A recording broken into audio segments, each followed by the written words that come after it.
Hello everyone, তো দেখো রাতের ডিনার আজকে বানাচ্ছি আলু পরোটা।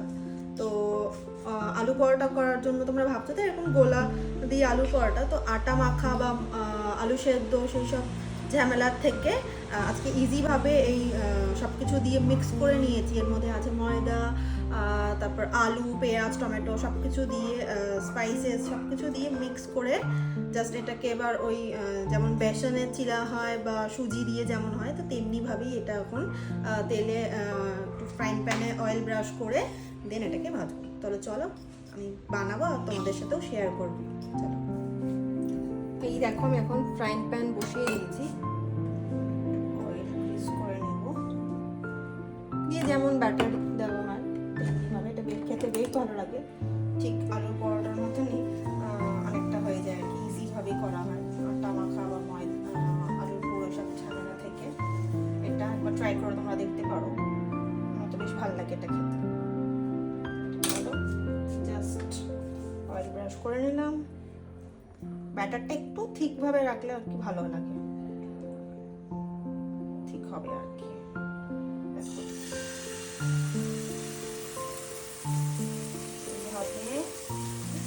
তোমরা একবার ট্রাই করে দেখতে পারো, আর যদি তোমাদের রেসিপি চাই তাহলে আমাকে কমেন্ট সেকশনে জানাবে, তোমাদেরকে শেয়ার করবো।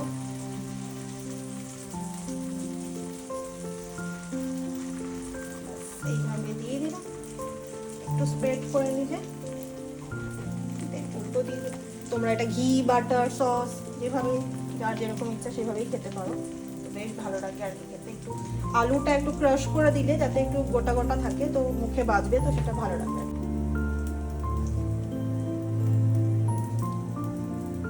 দেখো এবার জাস্ট এটাকে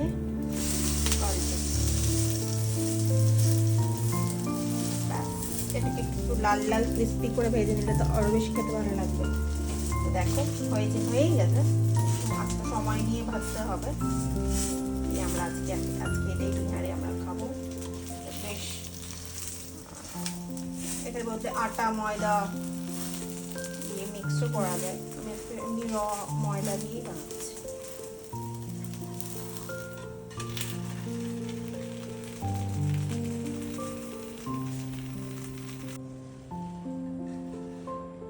এই দেখো গরম গরম রেডি হয়ে গেছে, ঠিক এরকম ভাবেই থাকবে আর কি। এটা ঘি, সস, আচার, বাটার কিছু দিয়েই খেতে বেশ ভালো লাগে। তো অনেকেই বলতে পারো কি এটা ময়দা জাতীয়, তো ময়দা আনহেলদি, তো মাঝে মধ্যে খেলে কোনো অসুবিধা নেই, মাঝে মধ্যে একটু চিট ফুড খাওয়াই যেতে পারে। তো পুরো দেখো খেয়ে একটু কেমন হয়েছে, নুন টুন। বাকিটা কমপ্লিট করি এখন আস্তে আস্তে আমরা।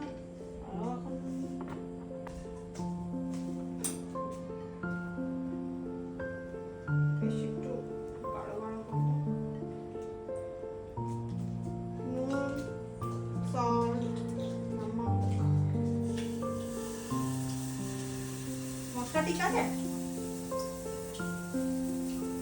ঠিক আছে।